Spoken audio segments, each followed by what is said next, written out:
তামিম দারি একজন সাহাবী, কি নাম? তামিম দারি রাদিয়াল্লাহু আনহু। তিনি একবার 30 জন বা 40 জন সাথীকে নিয়ে সাগরে সফর করতে শুরু করলেন।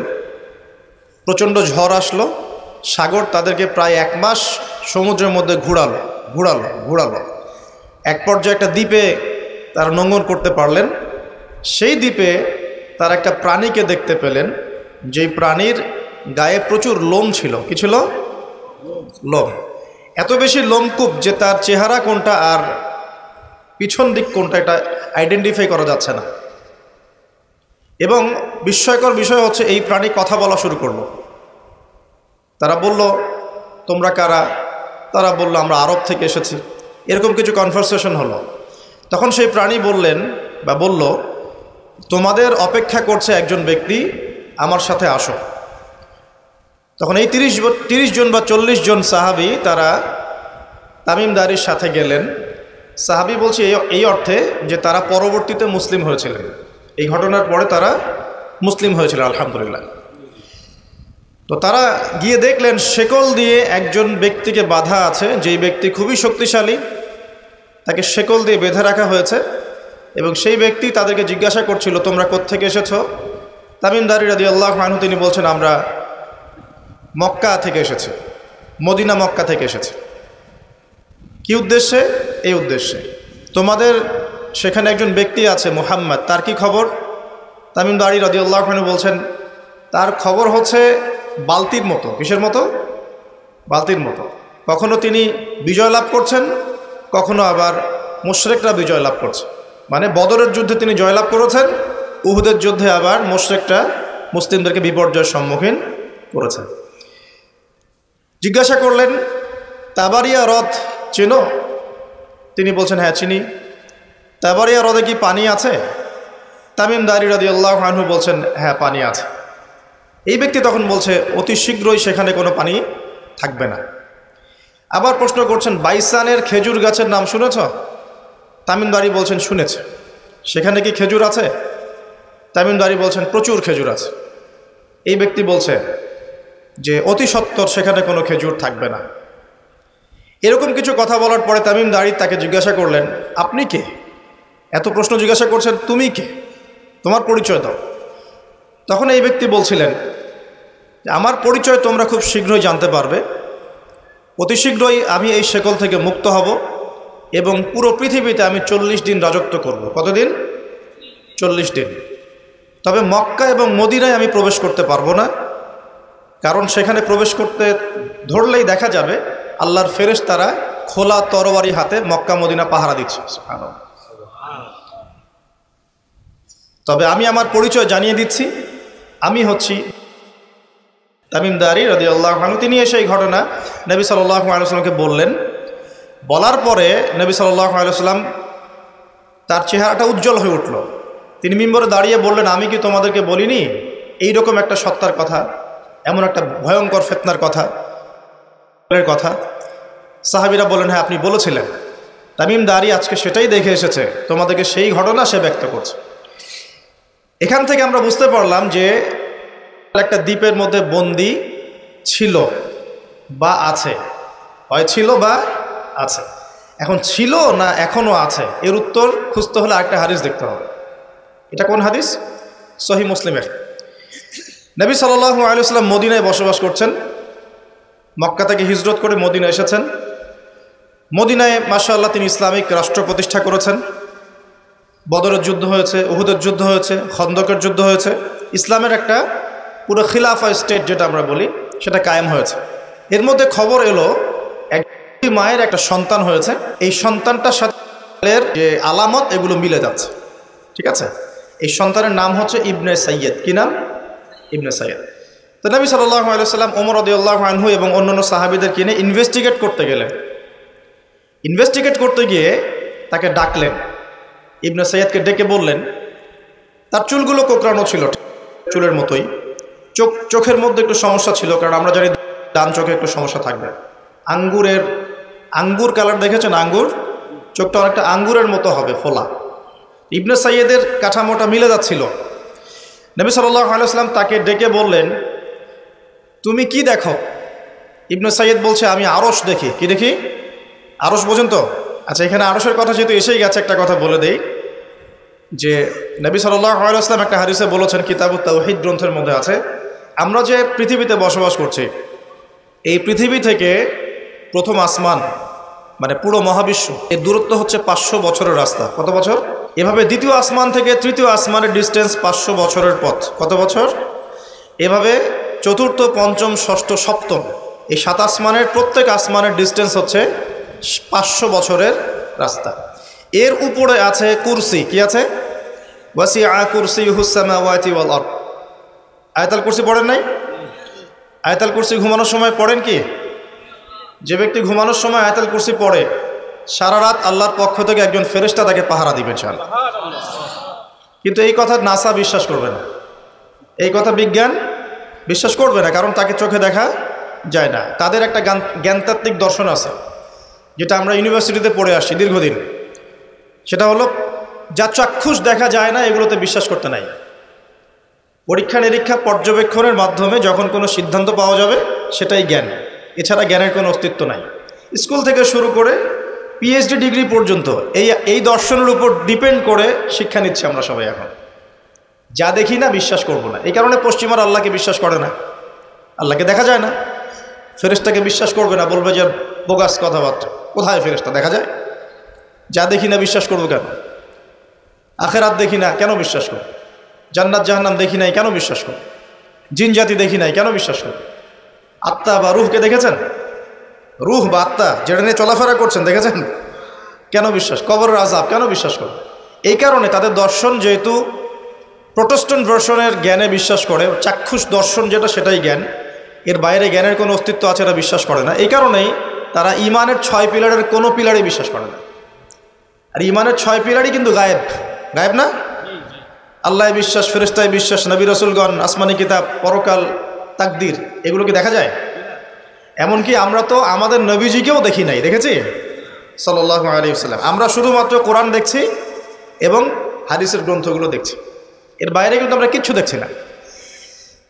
তো তারা আবার পরিকল্পিতভাবে তাদের দর্শনটাকে প্রতিষ্ঠা করার জন্যে এবং আমরা যে গায়েবে বিশ্বাস করি এই দর্শনটাকে এলিমিনেট, বাতিল করার জন্যে কিছু শব্দ চালু করেছে। একটা শব্দ মৌলবাদী, একটা শব্দ ধর্মান্ধ। থামেন, ঠিক বেঠিক বলার দরকার নাই, ঠান্ডা মাথায় লেকচার শোনেন। কারণ কোরআন সুন্নাহর কথা ঠিক বললেও ঠিক, না বললেও কি ঠিক কিনা বলেন? মাশাআল্লাহ। আচ্ছা, পশ্চিমারা তাদের দর্শনটাকে বাস্তবায়ন করার জন্য যে আমরা চোখে যা দেখি তাই বিশ্বাস করব, এর বাইরে কিছুই বিশ্বাস করব না, এই দর্শনটাকে সাবিত করার জন্যে এবং আমাদের যে গায়েবে বিশ্বাস, অদৃশ্যে আমরা বিশ্বাস করি, এটাকে এলিমিনেট, বাতিল করার জন্য এই শব্দ দুটো চালু করেছে।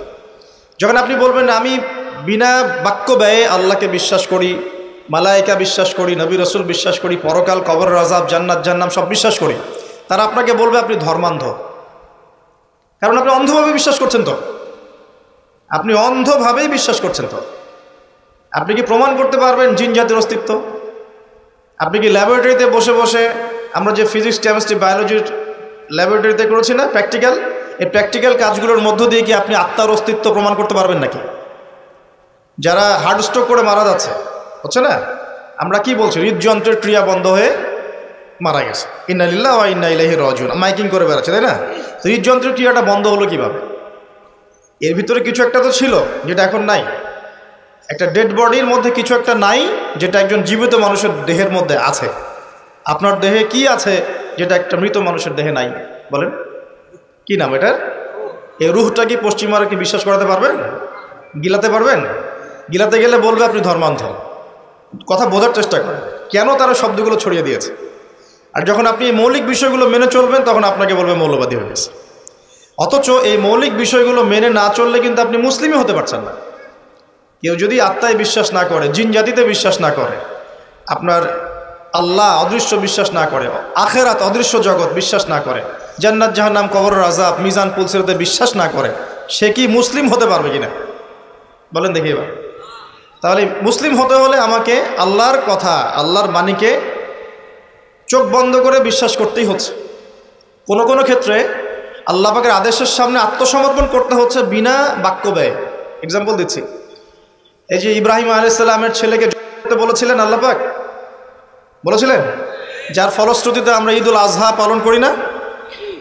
আচ্ছা দেখেন, ইব্রাহিম আলাইহিস সালামকে আল্লাহ পাক বলছেন 3 দিন স্বপ্ন দেখিয়ে তোমার ছেলেকে করতে হবে, পরীক্ষা তোমার জন্য একটা। এবং তিনি গিয়ে তার সন্তানকে বলছেন, ইন্নী আরা ফিল মানামি আন্নী আসবাহু, হে আমার সন্তান, আমি স্বপ্নে দেখেছি আমি তোমাকে করছি, ফানজুর মাযা তারা, তোমার রায় কি আমাকে বলো। সন্তান বলছে ইসমাঈল আলাইহিস সালাম, ইয়া আবাতি ফাআল মা তু'মার, হে আমার বাবা, আল্লাহ আপনাকে যা আদেশ করেছেন তাই করুন। সাতাজিদুনি ইনশাআল্লাহু মিনাস সাবিরিন, ইনশাআল্লাহ আপনি আমাকে ধৈর্যশীল পাবেন। এই ছেলের বয়স কিন্তু আমাদের এই ইয়াং জেনারেশনের চেয়ে অনেক কম। যে জেনারেশন রাত 3টায় অ্যালার্ম দিয়ে যে আর্জেন্টিনা খেলা দেখতে ওঠে, এই জেনারেশনের চাইতে ইসমাইলের বয়স কিন্তু অনেক কম। তার বয়স তখন হয়তো 10 বা 12 বা 14। কি শিক্ষা দিলেন তার পিতা তার মা তাকে, যে আল্লাহর আদেশের সামনে জীবন দিতেও তার কোনো পরোয়া নাই। বলছে, আব্বা আপনি যা স্বপ্ন দেখেছেন, আল্লাহ আপনাকে যা আদেশ করেছেন আপনি করেন। তাহলে কোন শিক্ষার ঘাটতি আমাদের মধ্যে আছে, ভাবতে হবে না এগুলো। ইব্রাহিম আলাইহিস সালাম কিন্তু তার সন্তানকে মানুষ করেন নাই, মনে রাখবেন। তিনি মাঝে মাঝে আসতেন, যাওয়া আসা করতেন, কারণ তার আরেকটা পরিবার ছিল, সারা আলাইহিস সালাম, তার আরেকটা পরিবার ছিল, 2 স্ত্রী। তো তাকে মানুষ করেছেন কিন্তু তার মা হাজারা আলাইহিস সালাম। কোন মা? যেই মাকে ইব্রাহিম রেখে আসছেন কাবা ঘরে, মনে আছে? খাবারও ছিল না, পানিও ছিল না। তিনি বলছেন, আপনি কেন রেখে যাচ্ছেন ইব্রাহিম আলাইহিস সালাম বলেন, আল্লাহর হুকুমে। এখন এই মা বলছেন যে যদি আপনি আল্লাহর হুকুমে আমাকে রেখে যান, আমাদেরকে রেখে যান, ইনশাআল্লাহ আল্লাহ পাক আমাদেরকে ফেলে দিবেন না। তো এই মায়ের গর্ভ থেকে ইসমাইল হবে না তো কি আমাদের মা বোনদের গর্ভ থেকে ইসমাইল হবে? আমাদের মা বোনরা এখন কি করে? সারাদিন যে মুভিজ, যে সিরিয়ালস, স্বামীকে সম্পত্তির জন্য প্যারা দিতে দিতে স্বামীর হার্ট স্ট্রোক করে ফেলে। বহু স্বামী আছে হারাম খাইতে চায় না, স্ত্রীর পাল্লায় পর হারাম খায়। হ্যাঁ, আমি কিছু প্র্যাকটিক্যাল কথা বলছি। বহু স্বামী আছে হারাম খেতে চায় না, সন্তান সন্ততির স্ত্রীদের চাপে পড়ে তাকে 2 নাম্বারই করতে সে বাধ্য হয়। কেন করে? পরিবারের জন্য করে। আমরা কিন্তু বোকা পুরুষ মানুষ, আমরা যারা আছে আমরা কিন্তু আসলে বোকা জাতি, জানেন? আমার বয়স অনেক কম যদিও আপনাদের চাইতে, তবে আমি কিছু বিষয় ফিল করেছি আমার লাইফে, যেটা আমি মনে করি আলহামদুলিল্লাহ আল্লাহ পাক আমাকে নিয়ামত দিয়েছে। যেমন আমি ফিল করেছি আমার লাইফে যে মানুষের আল্লাহ ছাড়া আপন বলতে কেউ নাই, এটা আমি ফিল করেছি। আল্লাহ পাক ছাড়া একজন মানুষের সত্তাগত আপন, আপনার সত্তা আত্মাগত আপন বলতে আসলে কেউ নাই পৃথিবীতে। যারা আছে আমাদের আশপাশে সবাই সবার স্বার্থে থাকে, সবাই সবার প্রয়োজনে থাকে। প্রয়োজন শেষ হলে আপনাকে চিনবেও না নাকি। আমি যখন ইন্তেকাল করব, এমন হবে 40 দিন পর কেউ আমাদের কবর জিয়ারত করবে কিনা সন্দেহ আছে। এগুলো বাস্তবতা। আর আমরা বোকা কেন জানেন? আমরা এই দুনিয়ার মানুষদের স্বার্থেই, আমার আশপাশের মানুষগুলোর স্বার্থেই সারা জীবন আল্লাহর বিরুদ্ধে চলি, হারাম খাই, সুদ খাই, ঘুষ খাই, দুর্নীতি করে ওদের মুখে হাসি ফোটানোর জন্য। যেই মানুষগুলো আমাকেই চিনবে না পরকালে, বা দুনিয়াতেই মারা গেলে আমাকে চিনবে না, তো সেই মানুষগুলোর জন্য আমি আল্লাহর বিরুদ্ধে চলে যাই। আমরা বোকা না? আর দেখবেন যেসব পুরুষের সৎ থাকতে চায় তারা শেষ বয়সে খুব একা হয়ে পড়ে। খেয়াল করে দেখেন, যে পুরুষটা সৎ থাকতে চায় শেষ বয়সে গিয়ে দেখবেন তারা খুব একাকিত্বে ভুগছে। আর এখন এটা একটা কমন সমস্যা। এটা অনেক প্রবীণ মানুষ যারা আছেন তারা কিন্তু একাকিত্বে ভোগেন, খুব একাকিত্বে ভোগেন। স্ত্রী দেখছে না, সন্তান খোঁজ খবর নিচ্ছে না, বন্ধু বান্ধবরা নাই, হ্যাঁ, বৃদ্ধাশ্রমে গিয়ে পড়ে আছে।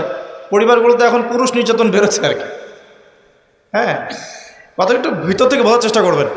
হ্যাঁ, নারী নির্যাতন তো আছেই। আমরা জানি এমন দুশ্চরিত্রের লম্পট অনেক পুরুষ আছে সমাজে, যৌতুকের জন্য মেয়েদেরকে চাপ দেয়, স্ত্রীদেরকে চাপ দেয়, তাই না? শারীরিক মানসিক নির্যাতন করে না? মেয়েদের প্রতিও চরম নির্যাতন হয়, কিন্তু পুরুষদের উপরেও কিন্তু দিন দিন নির্যাতন বাড়ছে। আমরা কিন্তু এই সেন্সে বোকা হয়ে গেছি। চালাক হব কখন? যখন আমরা আমাদের দুনিয়ার প্রতিটা কাজ আল্লাহর সন্তুষ্টির জন্য করব। দুনিয়ার প্রতিটা কাজ যদি আমরা আল্লাহর সন্তুষ্টির জন্য করি, তাহলে আমরা কারো ব্যবহারে কথায় কষ্ট পাবো না ইনশাআল্লাহ। কারণ আমাদের সলাত, ইন্না সলাতি ওয়া নুসুকি মাহইয়ায়া ওয়া মামাতি, আমাদের সলাত সব স্যাক্রিফাইস, জীবন মৃত্যু কার জন্যে? আল্লাহর জন্য। এখন আল্লাহর কাছে আমার এক্সপেকটেশন থাকবে যে আল্লাহর কাছে আমি চাই, কোনো মানুষের কাছে কোনো এক্সপেকটেশন নাই, তখন আপনি কষ্ট পাবেন না। জীবনে সুখে থাকার দ্য ফিলোসফি অফ হ্যাপিনেস হচ্ছে এটা। জীবনে সুখে থাকার, সুখী হওয়ার, এই দুনিয়ার জীবনে সুখী হওয়ার ফিলোসফি হচ্ছে যে আল্লাহ ছাড়া কারোর কাছে আশা করেন না। এবং আল্লাহ ছাড়া অন্য কারোর জন্যে কোনো কিছু করতে চান না, আল্লাহকে সন্তুষ্ট করার জন্য করতে চান, ইনশাআল্লাহ আল্লাহ পাক আপনাকে সব কিছুই দিবে ইনশাআল্লাহ। সম্মান, মর্যাদা, প্রতিপত্তি, মানুষের ভালোবাসা সবই পাবেন যদি আপনি আল্লাহর হয়ে যান। আমি একটু ভিতরে চলে আসছি আর কি, বাইরে আসে আবার আসেন। তো এই যে কুরসির কথা বলছিলাম, আয়াতুল কুরসি কেন তেলাওয়াত করবেন? কারণ রাত্রেবেলা একজন মালাক বা ফেরেশতা আপনাকে পাহারা দিবে ইনশাআল্লাহ। আর পশ্চিমাদের দর্শন বলে দিলাম, ওরা কিন্তু এই অদৃশ্যের জগতে বিশ্বাস করে না। এই কারণে আমরা যারা অদৃশ্যের জগতে বিশ্বাস করি, আমাদেরকে এইসব সাম্প্রদায়িক শব্দ দিয়ে তারা সারা বিশ্বের বুকে আন্ডারএস্টিমেট করার চেষ্টা করেছে। এগুলো ধরতে হবে এগুলা। সামনে আসেন। এখন কুরসির পরে কি আছে? এই কুরসির উপরে আছে একটা মহাসাগর। কি আছে? মহাসাগর। নাসা কি বলেছে এখন পর্যন্ত? এই জন্য আমরা কেউ বিশ্বাস করি না। কালকেই যদি দেখবেন নাসা বলে দেয় হ্যাঁ একটা মহাসাগরের সন্ধান পাওয়া গেছে, পৃথিবী থেকে লক্ষ কোটি আলোকবর্ষ দূরে, নাম দিয়ে দিল যে .FM0000mm2, একটা নাম দিয়ে দিল। ওরা তো এরকম নাম দেয় আর কি, তাই না? বাস তখন কিন্তু দেখবেন সারা বিশ্বের মানুষ চোখ বন্ধ করে বিশ্বাস করবে কি না? আমরা কিন্তু আল্লাহর প্রতি চোখ বন্ধ করে বিশ্বাসের জায়গায় এই পশ্চিমাদের উপর এখন চোখ বন্ধ করে বিশ্বাস করি। এটা কি বুঝেন? এটা কিন্তু শিরক হচ্ছে, এটাও শিরক হচ্ছে।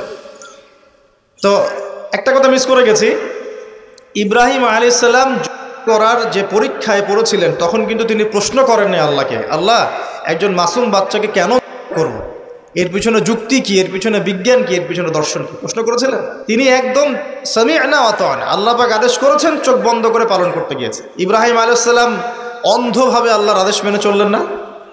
আর ইব্রাহিম আলাইহিস সালাম সবচেয়ে বড় মুসলিম না আমি সবচেয়ে বড় মুসলিম?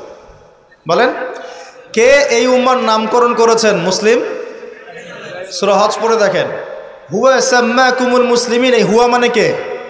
মিল্লাতে আবিকুম ইব্রাহিম, ইব্রাহিম আলাইহিস সালামের মিল্লাত, তিনি তোমাদের পিতা, যিনি তোমাদের নামকরণ করেছেন কি? মুসলিম। আর আমাদের আদি পিতা হচ্ছেন আদম আলাইহিস সালাম। তো দেখুন প্রিয় ভাইরা, এই মহাসাগরের উপরে আছে কুরসি, যার কথা আমি বলতে গিয়ে এখানে আসলাম। ইবনে সাইয়্যিদ কি বলছে, সে কি দেখে মনে আছে না ভুলে গেছেন? ইবনে সাইয়্যিদ কে? নবী সাল্লাল্লাহু আলাইহি ওয়াসাল্লাম যাকে ইনভেস্টিগেট করছেন মদিনায়, কোথায় একটু খেয়াল রাখেন, তামিমদারি দ্বীপে দেখে আসছেন। কোথায় দেখে আসছেন? দ্বীপে। আর নবী সাল্লাল্লাহু আলাইহি ওয়াসাল্লাম ইনভেস্টিগেট করছেন কোথায়? মদিনায়। আচ্ছা, তো এখন এই ব্যক্তি বলছে আমি আরশ দেখি। নবী সাল্লাল্লাহু আলাইহি ওয়াসাল্লাম বলে আরশ কোথায়? সে বলছে আরশ পানির উপরে। কোথায়? পানির উপরে। তখন নবী সাল্লাল্লাহু আলাইহি ওয়াসাল্লাম বলছেন তুমি তো তাহলে শয়তানের আরশ দেখছো।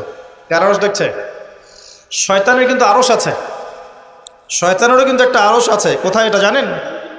সমুদ্রের উপরে। অনেকে বলে যে ভাই বারমুদা ট্রায়াঙ্গেলে আছে নাকি, এটা আমরা জানি না, এভাবে বলা যাবে না, এটা আমরা ব্যাখ্যা করতে পারবো না, আল্লাহ ভালো জানেন। তো এখন শয়তানও কিন্তু সিংহাসনে বসে, দিন শেষে বসে ওর যে চেলা চামুন্ডা যারা আছে ওদেরকে ডাকে, ডেকে বলে আজকে কি করাইছো তোমরা? একজন বলে যে আমি তো জেনা করাই দিছি দুজনের মধ্যে, আমি মদ খাইয়েছি মানুষকে, আমি মানুষকে পরকীয়ায় লিপ্ত করেছি, আমি একজনকে একজনের বিরুদ্ধে উস্কে দিয়ে হত্যা করিয়ে দিয়েছি। এরকম করে শয়তানরা বলতে থাকে। তো ইবলিস বলে না, তোমরা তেমন কোনো কাজ করতে পারো নাই। ইতিমধ্যে একজন শয়তান এসে বলে যে আমি একটা কাজ করেছি। কি কাজ করেছো? যে আমি একটা পরিবারের স্বামী স্ত্রীর মধ্যে বিচ্ছেদ ঘটিয়ে দিয়েছে। কি করেছে? এটা এখন বেশি হচ্ছে না? বেশি হচ্ছে না? আপনারা খবর রাখেন না মনে হয়, পড়াশোনা করে দেখেন, প্রতি 3-4 মিনিট একটা ডিভোর্সের ঘটনা ঘটে, প্রতি 3-4 মিনিটের মধ্যে। এবার শয়তান তাকে ডাকে, এদিকে আসো, তুমি একটা কাজের কাজ করেছো। তখন নিজের গলার যে মালা বা যেটা আমরা গোল্ড মেডেল বলি, অ্যাওয়ার্ড যেটা বলি, এটা তার গলায় সে পরিয়ে দেয়, দিয়ে বলে তুমি একটা কাজের কাজ করেছো। তার মানে আমরা বুঝতে পারলাম শয়তানের কাছে সবচেয়ে বড় একটা মিশন কি? পরিবারগুলোকে ধ্বংস করে দেয়। খুব সতর্ক থাকতে হবে আমাদের সবাইকে। আল্লাহ পাক আমাদের সবাইকে ধৈর্য দান করুন। আর পরিবার টিকে থাকে ধৈর্যের উপরে। আরেকটা বিষয় বলে দেই, স্বামী স্ত্রীর মধ্যে, যুবকরা এটা উপকৃত হবেন ইনশাআল্লাহ, স্বামী স্ত্রীর মধ্যে শুধুমাত্র ভালোবাসা পরিবার টিকানোর জন্য যথেষ্ট না। স্বামী স্ত্রীর মধ্যে ভালোবাসার চাইতেও বেশি প্রয়োজন হচ্ছে একে অপরের প্রতি বিশ্বাস। কি দরকার? বিশ্বাস না থাকলে ভালোবাসা টিকবে না। প্রয়োজন একে অপরের সম্মানবোধ, একজন একজনের সম্মানটা যেন বোঝে, এবং আনুগত্যের প্রয়োজন আছে। স্ত্রীটা যদি স্বামীদের আনুগত্য না করে সংসার টিকে না, সংসার ভেঙে যায়। বিশ্বাস, আনুগত্য, ভক্তি, সম্মান, শ্রদ্ধা, এর সাথে যখন ভালোবাসা যুক্ত হবে তখন পরিবারটা ইনশাআল্লাহ জান্নাতি পরিবার। লাখ লাখ ছেলে দাঁড়িয়ে একটা পর্দার সামনে দাঁড়িয়ে আছে, গোল কখন হবে এই জন্যে, দেখছেন না? মিডিয়া এগুলো প্রমোট করছে না? ভাবখানে এমন যে কত সুখে আছি আমরা, তাই না? কি সুখ আমাদের, খেলা হচ্ছে, আমরা গোল গোল চিল্লাচ্ছি, খেলছে কোন টিম, সেই টিম আমাকেও চিনে না, আমার দেশের নামও জানে কিনা আল্লাহু আলাম। এমন কেন জাতিগতভাবে আমরা এমন কেন হলাম জাতিগতভাবে?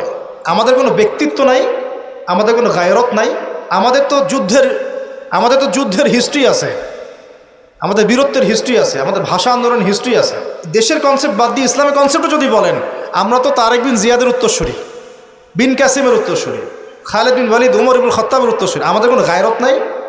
যদি আমি একা একা সকালবেলা উঠে ফজরের নামাজের পরে এই মাঠটাকে 10 রাউন্ড দেই, এটা আমার জায়েজ না? না জায়েজ? জায়েজ। এখন আপনারা 10 জন 20 জন দুটা টিম হয়ে গেলেন, আমি তো টুকটাক খেলাধুলার মধ্যে ছিলাম, টিম হয়ে গেলেন, এখন আপনারা খেলছেন ফুটবল, 1 ঘন্টা আধা ঘন্টা খেলবেন, জায়েজ না? না জায়েজ। কিন্তু এই খেলাটাকে টেলিকাস্ট করে আপনি হাজার হাজার মানুষের সময় তো নষ্ট করতে পারেন না, তার হায়াত তো নষ্ট করতে পারেন না। এই খেলাকে কেন্দ্র করে তো জুয়ার আসর বসাতে পারবেন না আপনি, এটাকে কেন্দ্র করে আপনি lakh lakh billion billion dollars খরচ করতে পারবেন না তো। অথচ আপনার পাশেই প্রতিবেশী রাষ্ট্র না খেয়ে মারা যায়, আমাদের পাশেই মিডল ইস্টের পাশেই প্রতিবেশী রাষ্ট্র না খেয়ে শিশুরা যাচ্ছে। প্রতিবেশী না খেয়ে থাকে, আমি পেট ভরে খাই, আমি মুমিন নাকি? প্রতিবেশী না খেয়ে থাকে আর আমি পেট ভরে খাই, আমি কি মুমিন নাকি? আর সারা বিশ্ব এই দিকে মানুষকে ফোকাস করে রেখেছে, বিশ্বের একটা অংশ এই দিকে ফোকাস করে রেখে তাদের এজেন্ডাগুলো ঠিকই বাস্তবায়ন করছে না। রমজান মাস আসে, দেখবেন রমজান মাস যখনই আসে দেখবেন যে নির্যাতন বেড়ে যায় উম্মার উপর। যে সময়ে উম্মার ইকোনমিক অবস্থা ভালো না, সামরিক অবস্থায় তাদের মুখাপেক্ষী হয়ে থাকতে হচ্ছে, যে সময় আমাদের ভিতরে পলিটিক্যাল বিরোধগুলো দেখা দিচ্ছে, আমরা ইউনাইটেড হতে পারছি না, যে সময় যুব সমাজরা মাদকে আসক্ত হয়ে আছে, পর্নোগ্রাফিতে আসক্ত হয়ে আছে, দিনের ইলম কালাম অর্জন করছে না, নামাজ ঠিক মতো পড়ছে না, কোরআন তেলাওয়াত করা শিখছে না, যে সময়ে ইভেন আলেম ওলামাদের মধ্যে ঐক্য দেখা যাচ্ছে না, যে সময়ের মধ্যে আমরা পরিবারগুলোর ভাঙন দেখতে পাচ্ছি, আমাদের পরবর্তী প্রজন্ম কোন পরিবেশে বড় হবে সেই নিশ্চয়তা দিতে পারি না। এই সমাজটা পরিবর্তনের দায়িত্ব আমাদের কারো ঘাড়েই নাই। শুধু কি পলিটিশিয়ানদের দায়িত্ব? শুধু কি প্রশাসনেরই দায়িত্ব? আমাদের সবাইকে নাকে তেল দিয়ে ঘুমানোর জন্য পৃথিবীতে আসছে। এই যুব সমাজ তো জানেই না, বোঝেই না ওদেরকে কি কারণে এই পৃথিবীতে পাঠানো হয়েছে। সে যে মুসলিম, তার যে দায়িত্ব কর্তব্য আছে, আল্লাহ পাক যে তাকে সৃষ্টি করেছেন তার ইবাদত করার জন্য এবং আল্লাহর জমিনে দিনটার প্রচার প্রসার ঘটানোর জন্য, তার কোনো ফিকির আছে? একটা পর্দার সামনে দাঁড়িয়ে সে আধা ঘন্টা 1 ঘন্টা 1.5 ঘন্টা সময় নষ্ট করে ফেললো, তার ফিজিক্যাল কোনো উপকারও কিন্তু নাই। আছে? কোন জায়গায় আপনি বাচ্চাকে রেখে যাচ্ছেন চিন্তা করে দেখেন একবার। একটা ছোট্ট বাচ্চার ইজ্জতের কোনো গ্যারান্টি পাচ্ছি না আমরা। মানুষ কোন জায়গায় চলে গেছে দেখেন, মাদক অ্যাভেলেবল হয়ে গেছে, পর্নোগ্রাফি দেখে না 5% ছেলেও পাওয়া যাবে না এখন। আর যারা দেখে ভিতর থেকে এরা পশু হয়ে গেছে, এর কাছে একটা বাচ্চাকে দিলেও সে রেপ করে রেখে দিবে। চিন্তা করে দেখেন না, বিগত 50 বছরে ধর্ষণের সংখ্যা বেড়েছে না কমেছে? কি পরিমাণ বেড়েছে, বেড়েছে কি পরিমাণে? পর্নোগ্রাফির পরিমাণটা কি পরিমাণ বাড়ছে, মাদক কি পরিমাণে বেড়েছে। এখন এই দায়িত্ব তো শুধু প্রশাসনের না, শুধু পলিটিশিয়ানদের না, আমাদের সবার দায়িত্ব আছে তো। আমরা যদি যার যার জায়গা থেকে দায়িত্ব পালন করতে আজকে পিছুপা হয়ে যাই, বিশ্বাস করেন আগামী 10-20 বছর পরে আমাদের সন্তানরা একটা ভয়ঙ্কর বিশ্ব দেখবে আসে, এমন একটা বিশ্ব দেখবে যার দুঃস্বপ্নের মতো কল্পনাই করে নাই। আল্লাহ আমাদেরকে বোঝার তৌফিক দান করুন। আমি হয়তো কিছুটা ইমোশনাল হয়ে বেশি কথা বলে ফেললাম, ভুল ত্রুটি হলে মাফ করবেন। সামনে আসেন, আমি বুঝাচ্ছিলাম যে এই 3টা জায়গা থেকে বের হবে এবং তার সাথে জয়েন হবে কারা? এবং এক শ্রেণীর নারী যাদেরকে আপনি ঘরে রাখতে পারবেন না। উদাহরণ যদি এত দূর চলে গেছে। আরেকটা জায়গার কথা আসছে যে বের হবে শাম এবং ইরাকের মাঝামাঝি একটা রাস্তা থেকে। শাম মানে হচ্ছে জর্ডান, লেবানন, এই যে পুরো কন্টিনেন্টটা আছে এটার নাম শাম। কি নাম? শাম, সিরিয়ার মধ্যে। আর ইরাক হচ্ছে এই যে আমাদের ইরাক তো চিনেন, এর মাঝখান থেকে একটা রাস্তা থেকে বের হবে। একটু ভূগোল ঘাটবেন, একটু জিওগ্রাফি পড়ে দেখবেন, ওর মাঝখানে এখন একটা রাষ্ট্রের জন্ম হয়েছে। এই রাষ্ট্রটা আজকে থেকে 100 বছর আগে বিশ্বের বুকে ছিল না। ছিল 1914 সালের আগ পর্যন্ত এরকম কোনো রাষ্ট্রের অস্তিত্বই বিশ্বের বুকে ছিল না। বিগত 100 বছরে এটা অস্তিত্ব লাভ করেছে, নাম আপনারা সবাই জানেন। এবং সেখানে শুধু রাষ্ট্র গঠন করেই তারা ক্ষান্ত হয় নাই, কিন্তু ওই যে বললাম 70,000 দিবি ইস্পাহানের, বললাম না? তার মানে অন্য হাদিসে লিঙ্ক করলে দেখা যায় নবীজি বলছেন যে সে বিশ্ব শাসন করবে এবং তার ফলোয়ার্স হবে কারা? মানে কারা? তো সে যদি রাষ্ট্র কায়েম অলরেডি করে ফেলে এবং সেখানে যদি বিশ্বের সমস্ত জায়গা থেকে এসেও যায় এবং ওরা সেখানে শক্তিশালী হয়ে যায়, তাহলে সশরীরে বের না হলেও তার অনুসারীরা কি বের হয় নাই? বোঝেন নাই কথা? বুঝছেন? এখন তার অনুসারীদের একটু অবস্থা দেখেন। বিশ্বের বড় বড় সেক্টরগুলোর কথা আমি জাস্ট মেনশন করে দিই। Politics, economics, finance, military section এবং মিডিয়া। বড় বড় 5-6টা সেকশন। একটা সেকশন আমাকে দেখাবেন যেটা ওদের নিয়ন্ত্রণের বাইরে আছে? এমন কোনো সেকশন নাই। এখানে শিক্ষিত মানুষ যারা তারা আমার কথা বুঝতে পারবে। বিশ্বের এমন কোনো সেকশন নাই যেটা ওদের নিয়ন্ত্রণের বাইরে। ইভেন এই যে প্রযুক্তিগুলো আমরা ইউজ করছি এগুলো সব কিছু ওদের নখদর্পণে আছে। এখন আমাকে একটা কোয়েশ্চেনের উত্তর দেন যে যদি আপনি বিশ্ব রুল করতে চান তাহলে আপনাকে বিশ্বের এই বড় বড় সেকশনগুলোকে রুল করতে হবে না? শ্রীলঙ্কা কি পারবে বিশ্বের অর্থনীতিকে নিয়ন্ত্রণ করতে? পারবে না, কারণ তার নিজের কোনো ইকোনমিক বেস নাই। পারবে কি? পারবে সারা ওয়ার্ল্ডের পলিটিক্সকে নিয়ন্ত্রণ করতে? পারবে না। মনে করেন কি পারবে সারা বিশ্বের ফাইন্যান্স এগুলো নিয়ন্ত্রণ করতে পারবে? সেখানে তো মানুষ অনুদানের উপর তারা চলছে না, তাদের তো জানমালের নিরাপত্তাই নাই। তার মানে যে বা যারা বিশ্ব শাসন করবে এবং তার অনুসারীরা তাদেরকে বিশ্বের বড় বড় সেকশনগুলো তো রুল করতে হবে, তাই নয় কি? সশরীরে বের না হলেও, সে সশরীরে না আসলেও তার ফলোয়ার্স যারা তারা কিন্তু অলরেডি রাষ্ট্র কায়েম করেছে, বিশ্বের বড় বড় সেকশন নিয়ন্ত্রণ করছে এবং ঐক্যবদ্ধ হয়েছে, রাজধানীও ঘোষণা করে ফেলেছে। এবার কি মিলাতে পারছেন কথা যে কোন দিকে আমি ফোকাস করছি? এবার আসেন, তাদের সাথে লড়াই করার ক্ষমতা সবার থাকবে না, এটাও সত্য। কারণ আসবে সে তাদেরকে নিয়ে বিশ্বের 40 দিন পুরো ম্যাসাকার করবে, পুরো বিশ্বটাকে 40 দিন সে শাসন করবে, যার প্রথম দিনটা হবে 1 বছরের সমান। কত বছর? কিভাবে হবে আল্লাহ জানেন, আমি ব্যাখ্যা করতে পারবো না। দ্বিতীয় দিন হচ্ছে 1 মাসের সমান, তৃতীয় দিন 1 সপ্তাহের সমান, তারপরের দিনগুলো আমাদের দিনের মতোই। কথা বুঝতে পারছেন? সে কি করবে? সে নিজেকে খোদা দাবি করবে, সে বলবে সেই খোদা আল্লাহ, এবং তার 1 হাতে জান্নাত 1 হাতে জাহান্নাম থাকবে। এই যে এই 1 হাতে জান্নাত মানে কি সত্যিকারের জান্নাত? ওই যে 2 এ 2 4 যারা মিলায় বলবে হ্যাঁ সত্যিকারের জান্নাত। একটা বাহন থাকবে, গাধা বলা হয়েছে, যার বিশাল ডানা থাকবে, যে ডানার নিচে বহু মানুষ আশ্রয় নিতে পারবে, এবং সেই ডানাতে সে আকাশে চড়ে বেড়াবে। আকাশে উড়ে এমন কোনো গাধা আছে নাকি? আছে? যারা 2 এ 2 4 মিলায়, যে 2 যোগ 2 লেফট হ্যান্ড সাইড সমান রাইট হ্যান্ড সাইড, এরা মনে করবে যে উড়ন্ত গাধাও মনে হয় আসতে পারে। আর যারা ইন্টেলেকচুয়াল থিঙ্কিংস রাখেন তারা বুঝবেন যে হতে পারে এটা এমন কোনো প্রযুক্তি যেটা দিয়ে সে আকাশকে নিয়ন্ত্রণ করবে। হতে পারে অত্যাধুনিক কোনো এয়ারক্রাফট, আল্লাহ ভালো জানেন। তবে উড়ন্ত কোনো গাধা যে হবে না এটা আমরা নিশ্চিত ইনশাআল্লাহ। তো এখানে অনেক রূপকথা আছে। সে ডান হাতে জান্নাত মানে যারা তাকে ফলো করবে সে ওদের সবাইকে প্রোগ্রেস দিবে, দুনিয়াতে শান্তিতে থাকবে। আর যে তার মানে আনুগত্য করবে না, জুলুমের শিকার হবে, ব্যাস জাহান্নাম। এ তো সরাসরি জান্নাত জাহান্নাম নয় যে ধরে ঢুকাই দিবে। জান্নাত কি হাতে নিয়ে ঘোরা সম্ভব? কখনোই না। তো এমনও একটা হাদিস আসছে যে সে একটা কওমের কাছে গিয়ে দাঁড়াবে, বলবে আমার উপর ঈমান নিয়ে আসো। কওম বলবে আমরা তোমাকে মানি না, এরা মুমিন হবে, মুসলিম হবে, আমরা তোমাকে মানি না। তখন সে তাদের উপর জুলুম করবে, দুর্ভিক্ষ চাপিয়ে দিবে। আরেকটা কওমের কাছে যাবে, বলবে আমাকে কি তোমরা রব হিসেবে মানো? তারা বলবে হ্যাঁ মানি। তখন তাদেরকে সে প্রোগ্রেস দিবে, দেখবেন আকাশকে আদেশ করবে বৃষ্টি হও, বৃষ্টি হবে, ফসল ফলো, ফসল ফলবে, গুপ্তধনগুলো বের করে ওদের হাতে দিয়ে দিবে। মানে আমি বুঝাতে পারবো না যেটা কত বড় ফিতনা। পৃথিবীতে চলমান সমস্ত ফিতনাগুলোকে একত্রিত করলে মান হবে না, তবে তার শাসনটা চিরস্থায়ী হবে না। আলহামদুলিল্লাহ, তার এবং তার ফলোয়ার্সদের শাসনটা চিরস্থায়ী হবে না।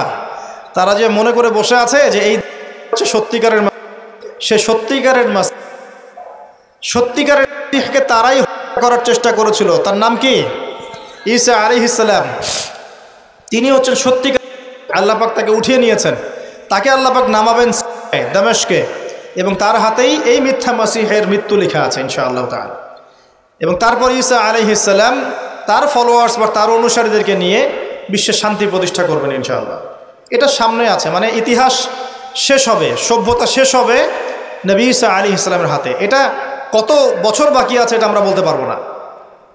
হতে পারে 100 বছর, হতে পারে 1000 বছর, আমরা জানি না, আল্লাহ ভালো জানেন। কিন্তু একটা জিনিস আপনাকে ফোকাস করতে হবে যে সে সশরীরে বের না হলেও তার অনুসারীরা কিন্তু সারা বিশ্বাসকে শক্তিশালী। এটা আপনাকে বুঝতে হবে।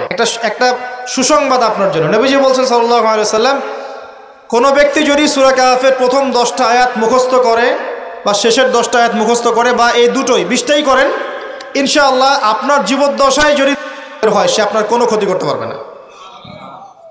এখন প্রশ্ন আছে আরো, এই সূরার মধ্যে কি আছে যা আপনাকে এই ফিতনা থেকে বাঁচাবে? এটা জানার জন্যে আপনাকে আসহাবুল কাহফের ঘটনা পড়তে হবে। ওই যে 9 জন যুবকের কথা বলেছিলাম, 309 বছর ঘুমিয়েছিল, আল্লাহ পাক আবার ঘুম থেকে উঠিয়েছেন। ডিটেলস বলার সময় নেই, বাসায় গিয়ে পড়বেন।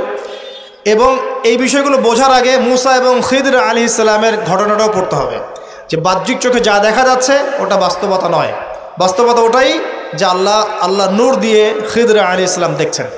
আমি একটা জায়গা থেকে আলোচনা শেষ করে দেবো এখানে। এই সূরার মধ্যে আরও একটা ঘটনা আছে যেটা আমি কোনোদিনও বলি নাই, আজকে বলতেছি আপনাদের সামনে। আপনারা সৌভাগ্যবান, এই ঘটনা আমি আজ পর্যন্ত কোনো লেকচারে বলি নাই। সূরা কাহফে আরও একটা বিষয় আছে যেটা আপনাকে চেনাবে সভ্যতাগুলো কেমন হবে। একটু মনোযোগ দেন প্লিজ, 10 মিনিট দেখুন। এই সূরার মধ্যে 4টা ঘটনা আছে। কয়টা? একটা হচ্ছে আসহাবুল কাহফের, একটা যুলকারনাইন আলাইহিস সালাম, একটা মুসা এবং খিদর আলাইহিস সালামের, আর একটা হচ্ছে এই ঘটনা, 2 বন্ধুর ঘটনা যা আমি কোনো লেকচারে এখনো বলি নাই। আল্লাহ পাক এই সূরার মধ্যে একটা বিস্ময়কর ঘটনা বলছেন। 2 বন্ধুর। কয়জন বন্ধু? এক বন্ধু প্রচণ্ড ধনী, এমন ধনী যে আল্লাহ পাক তাকে বড় বড় বাগান দিয়েছেন, খেজুরের, আঙ্গুরের, হ্যাঁ, বিশাল বিশাল বাগান, এবং তার মধ্য দিয়ে নদী চলছে। নদী, একটা নদী চলে যাচ্ছে ভিতর দিয়ে, 2 পাশে বাগান। তাহলে কত বড় প্রপার্টি চিন্তা করেন, একটু চিন্তা করেন। আমরা তো বিঘা আর এই যে শতকের হিসাব করি না। আল্লাহ বলছেন যে 2টো বিশাল জান্নাত দিয়েছিলাম তাকে, মানে বাগান দিয়েছিলাম, ফলের বাগান, মাঝখান দিয়ে নদী প্রবাহিত হচ্ছে, এবং প্রত্যেক বছর 2 বার করে এই জায়গায় ফসল ফলতো, প্রচুর ফসল হতো। তো এত ধন সম্পদ পাওয়ার পরে এই বন্ধু, মানে এই ব্যক্তি, তার এক গরিব বন্ধুকে নিয়ে এই বাগানে ঢুকেছে। ঢুকে হাঁটাহাঁটি করছে, গল্পগুজব করছে। গল্পগুজব করার এক পর্যায়ে গিয়ে এই ধনী বন্ধু বলে ফেলছে। কি বলছে? সে বলছে যে আনা আকসারু মিনকা মালা ওয়া আ'আসু নাফারা, হে আমার দোস্ত শোনো, আমি তোমার চাইতে মালে এবং সম্পদে অনেক সেরা। কে বলছে এটা? এই ধনী বন্ধু। আমরা কিন্তু এরকম কথা বলি না। এই ধনী বন্ধু হচ্ছে বস্তুবাদী মানুষ, মানে বাড়ি গাড়ি, টাকা কড়ি, স্ট্যাটাস, এটাই তার কাছে সব কিছু। বুঝতে পারছেন কথা? সে তার বন্ধুকে বলছে, তুমি তো গরিব, আমি তোমার চেয়ে অনেক সেরা টাকায় পয়সায় ধন দৌলতে। এমন মানসিকতা আমাদের মধ্যে আছে না অনেকের? আচ্ছা, এবার সে আরও বলছে যে ওয়াদাখালা জান্নাতাহু ওয়া হুয়া যালিমুল লিনাফসি, সে তার জান্নাতে প্রবেশ করলো, তার নফসের উপর সে জুলুমও করে বসলো। কিভাবে জুলুম করলো? এভাবে সে বলছে, ক্বালা মা আযুন্নু আন তাবিদা হাযিহি আবাদা। কে বলছে এটা? এই ধনী বন্ধু। সে বলছে, হে আমার গরিব বন্ধু শোনো, আমি মনে করি না, আমি বিশ্বাসই করি না, আমি মনে করি না যে আমার এই প্রপার্টি কখনো ধ্বংস হয়ে যাবে। আমি এটা বিশ্বাস করি না। বুঝতে পারছেন? ওই যে আমি পরকালে বিশ্বাস করি না, কিয়ামতে বিশ্বাস করি না, আখিরাতে বিশ্বাস করি না। কোন সভ্যতা বলেন? আচ্ছা, সে বলছে যে মা আযুন্নু আন তাবিদা হাযিহি আবাদা, আমি বিশ্বাস করি না, আমি মনে করি না যে এই প্রপার্টি কখনো ধ্বংস হতে পারে। ওয়া মা আযুন্নু সাআতা কায়িমা, আর আমি এটাও মনে করি না যে কিয়ামত কখনো হবে। বুঝতে পারলেন কথা? আমি এটাও বিশ্বাস করি না যে কিয়ামত কখনো। জি, শেষ করছি আমি। তার মানে কি, এই বন্ধুটা বস্তুবাদী না? সে পরকালে বিশ্বাস করে না, কিয়ামতে বিশ্বাস করে না। সে তার ধন সম্পত্তির মোহে এত আসক্ত হয়ে গেছে যে সে মনে করে যে এটা কখনো আমার থেকে যাবে না। এমন চিন্তা আমাদের মধ্যে আছে না? এই চিন্তাটাকে আধুনিক পরিভাষায় বলা হয় মেটেরিয়ালিজম। কি বলা হয়? মানে বস্তুবাদ। মানে কি? বস্তুবাদ মানে ভোগবিলাস, বাড়ি গাড়ি, টাকা পয়সা, মত্ত থাকা, পরকাল বলে কিছু নাই। এই যে মেটেরিয়ালিজম। এখন এই বন্ধুটা বলছে, গরিব বন্ধু, একটু মনোযোগ দেন প্লিজ। এই বন্ধুটা বলছেন, গরিব বন্ধু, যে ক্বালা লাহু সাহিবুহু ওয়া ইউহাওয়ারু, গরিব বন্ধুটা তাকে বলছে, আকাফারতা বিল্লাযী খালাকাকা মিন তুরাব, হে আমার ধনী বন্ধু, তুমি কি সেই সত্তার সাথে কুফরি করছো যে তোমাকে মাটি থেকে সৃষ্টি করেছেন? সুম্মা মিন নুতফা, এরপর তোমাকে মায়ের গর্ভে নুতফা আকারে রেখেছিলেন, সুম্মা সাওয়াকা রাজুলা, এরপর তোমাকে এই পুরুষের আকৃতি দিয়েছেন, তুমি কি সেই সত্তা আল্লাহকে অস্বীকার করছো? মানে অস্বীকার করার মধ্য দিয়ে তুমি আল্লাহকে অস্বীকার করছো কি? ওয়ালাউলা ইয দাখালতা জান্নাতুক, তুমি যখন তোমার জান্নাতে ঢুকলা তুমি এটা কেন বললা না যে লা কুওয়াতা ইল্লা বিল্লাহ, মাশাআল্লাহ, লা কুওয়াতা ইল্লা বিল্লাহ, মাশাআল্লাহ, আল্লাহ পাক কি চমৎকার জান্নাত আমাকে দিয়েছেন, লা কুওয়াতা ইল্লা বিল্লাহ, আল্লাহ ছাড়া কোনো শক্তি সামর্থ্য নাই, এমনটা কেন বললে না? এমনটা না বলে কেন এইটা বললা যে ওয়ামা আযুন্নু সাআতা কায়িমা, আমি বিশ্বাস করি না যে কখনো হবে, আমি বিশ্বাস করি না যে এটা কখনো ধ্বংস হবে, এমনটা কেন বললা? তুমি কেন কুফরি করলা? এরপর যেটা হয়েছে, আল্লাহ রাব্বুল আলামিন এই যে বন্ধু, গরিব বন্ধু, তাকে দুনিয়া এবং আখিরাতে বিশাল নেয়ামত দিয়ে দিয়েছেন, আর এই ধনী বন্ধুর জান্নাতটাকে আল্লাহ পাক এক রাতের মধ্যে ধ্বংস করে রেখে দিয়েছে। এক রাতের মধ্যে পুরো জান্নাতকে ধ্বংস। পরের দিন সকালে সে এসে দেখে যে এটা কোন জায়গায় আসলাম, আমার বাগান বাগিচা বলে মনে হচ্ছে না। সে হাত কসলাচ্ছিল এবং বলছিল, কোরআনে ভাবে বলছে, হাত কসলাচ্ছিল আর বলছিল যে হায় আমি যদি আমার রবের সাথে শিরকটা না করতাম, হায় আমি যদি আমার রবের সাথে কুফরি না করতাম, তাহলে আজকে আমার এই অবস্থা হয়তো হতো না। এই ঘটনাটা ঠিক পরে আল্লাহ পাক বলছেন ওয়াদরিব লাহুম মাসালুল হায়াতিদ দুনিয়া, হে নবী মুহাম্মদ সাল্লাল্লাহু আলাইহি ওয়াসাল্লাম, তুমি এবার তোমার উম্মতের কাছে দুনিয়ার দৃষ্টান্তটা পেশ করো।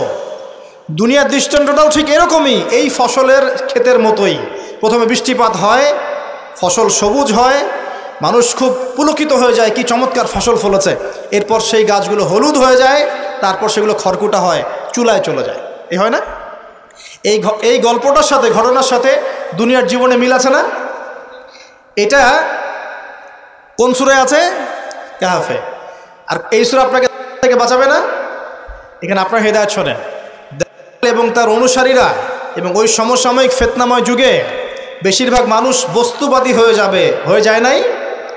এবং বেশিরভাগ মানুষ এই দুনিয়ার ধন সম্পদ চাকচিক্যের মোহে পড়ে যাবে, পড়ে নাই? পড়েছে কি না? পড়েছে। এবং শুধু তাই নয়, তারা পরকালীন কনসেপ্টগুলোকে অস্বীকার করা শুরু করবে। ওই যে বললাম, আল্লাহ, ফেরেশতা, মালায়েকা, আখিরাত এগুলো কিছু বিশ্বাস করবে না, মানুষকে ধর্মহীনতার দিকে নিয়ে যাবে। এটা নিয়ে যাচ্ছে না? এই তিনটা জিনিস খুব চলছে সমাজে এখন। একটা হচ্ছে এলিমিনেশন, মানে আল্লাহর কনসেপ্টটাকে বাদ দিয়ে দেওয়া। একটা হচ্ছে মেটারিয়ালিজম, মানে বস্তুবাদিতা। একটা হচ্ছে চ্যালেঞ্জ এগেনস্ট রিলিজন, ধর্মর এগেনস্টে চ্যালেঞ্জ করা। এগুলো চলছে না এখন? তো দেখুন, দাজ্জালের সভ্যতায় এগুলো হবে। এর সাথে আপনার বর্তমান সময়ের মিল কোথায়? মিল হচ্ছে, দেখুন, এই বিউটি কন্টেস্ট বলেন, আপনার ওয়ার্ল্ড কাপ বলেন, আপনার এই ইভেন্টসগুলো বলেন, ফ্যাশন শোজগুলোর কথাই বলেন, অপসংস্কৃতির কথাই বলেন, পর্নোগ্রাফির কথাই বলেন, এই মাদকের ভয়াল খাবার কথা বলেন, যে কোনো দিকে তাকান, এগুলোর প্রত্যেকটার উদ্দেশ্য দুনিয়া নয় কি? শুধু দুনিয়া না, পরকালীন কোনো স্বার্থ আছে? এগুলো করে পরকালে একটা নেকি হবে, কেউ দলিল দিতে পারবে কোরআন শোনা থেকে? তার মানে এই সমাজটা, এই সভ্যতা কি করেছে? দলে পুরো সভ্যতাকে গড়েছে এবং বস্তুবাদিতার দিকে মানুষকে প্রবৃদ্ধ করেছে। শুধু তাই নয়, যেগুলোর পরকালীন কোনো স্বার্থ নাই এই কাজগুলোকে প্রমোট করেছে এবং যুব সমাজ, মুসলিমদেরকে স্পেশালি এগুলোতে মত্ত করে রেখেছে, রাখে নাই? আল্লাহ পাক এখন বলছেন, জেনে রাখো, তোমরা জেনে রাখো, ইন্নামাল হায়াতুদ দুনিয়া লাইবুন ওয়া লাহুন, এই দুনিয়ার জীবনটাই খেলতামাশা, প্রতারণা। ওয়া যিনাতুন ওয়া তাফাখুরুন বাইনাকুম ওয়া তাকাসুর, একে অপরের প্রাচুর্য, ধন সম্পদের প্রতিযোগিতা ছাড়া কিচ্ছু না। ওয়ামাল হায়াতুদ দুনিয়া ইল্লা মাতাউল গুরুর, এই দুনিয়ার জীবনটা প্রতারণা ছাড়া কিচ্ছু নয়। আল হাকুমুত তাকাসুর হাত্তা যুরতুমুল মাকাবির, তোমরা প্রাচুর্যের মোহে মোহাচ্ছন্ন হয়ে আছো যতক্ষণ পর্যন্ত না তোমরা কবরে শায়িত হচ্ছ। কাল্লা সাউফা তা'লামুন, অবশ্যই তোমরা জানতে পারবে, কোশ্চিনকালেও নয়, অবশ্যই তোমরা জানতে পারবে। কাল্লা লাতুসআলুন্না ইয়াওমাইযিন আনিন নাঈম, তোমাদেরকে কিয়ামতের দিনে নিয়ামতগুলো সম্পর্কে জিজ্ঞাসিত হতে হবে। সূরা কাহফেই এই হেদায়েতটা আছে।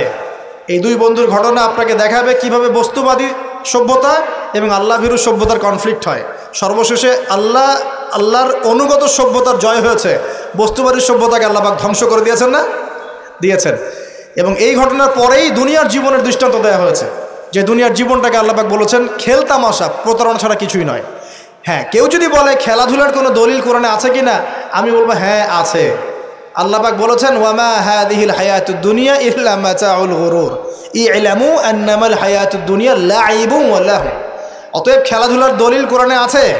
আল্লাহ পাক বলছেন দুনিয়ার জীবনটাই তোমাদের খেলাধুলার প্রতারণা, ধোঁকা। কি বুঝলেন? এই দুনিয়ার জীবনটাই হচ্ছে খেলাধুলা, প্রতারণা, মোহ এবং ধোঁকা, এবং তোমাদের পারস্পরিক চাকচিক্যের প্রতিযোগিতা ছাড়া কিচ্ছু নয়।